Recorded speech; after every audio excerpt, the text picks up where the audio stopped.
حضرت عمر فرماتے ہیں کہ اگر کسی نہر کے کنارے بکری بھی پیاسی مر جائے تو عمر سے اس کا سوال کیا جائے گا۔ حضرت عمر فاروق اعظم رضی اللہ تعالیٰ عنہ کی جو سیرت ہے وہ ساری دنیا کے جو حکمران ہیں ان کے لیے درس ہے کہ جو اپنی رعایا کا ایسے خیال رکھا کرتے تھے۔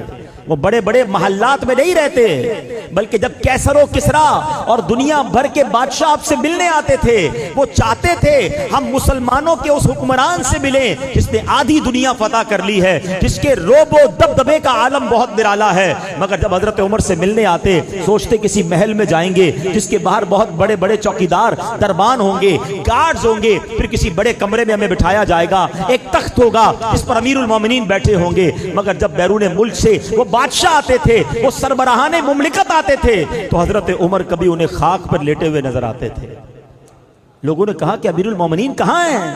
کہ یہ جو درخت کے نیچے آرام کر رہے ہیں یہ مسلمانوں کے امیر ہیں، یہ امیر المومنین ہیں۔ اللہ اکبر، ذرا سوچئے یہ وہ لوگ تھے جو نبی پاک کے تربیت یافتہ تھے، لگزری لائف نہیں بلکہ وہ سادہ زندگی گزار کر امت کی خیر خواہی کیا کرتے تھے۔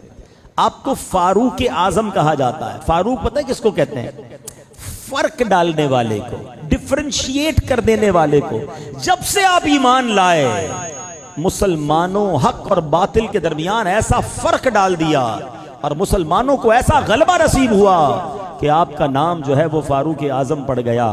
امیر المومنین سب سے پہلے دنیا میں اگر کسی کو کہا گیا نا تو وہ حضرت عمر فاروق کو کہا گیا، کیونکہ حضرت ابوبکر صدیق رضی اللہ تعالیٰ کو خلیفۃ الرسول اللہ کہا جاتا تھا۔ ٹھیک ہے، تو آپ سے لوگوں نے کہا کہ حضور اب آپ ہمارے امیر بن گئے ہیں تو آپ کو ہم کیا کہیں؟ تو آپ نے کہا اگر مجھے خلیفۃ الرسول اللہ تو مجھے نہیں کہہ سکتے کیونکہ میں تو حضرت ابوبکر کا خلیفہ ہوں، تو پھر خلیفۃ الرسول اللہ کہنا پڑے گا تو بہت بڑا ہو جائے گا۔ تو لوگوں نے کہا حضور ہم مومن ہیں، آپ ہمارے امیر ہیں، تو پھر آپ امیر المومنین ہوئے۔ کہا یہ ٹھیک ہے۔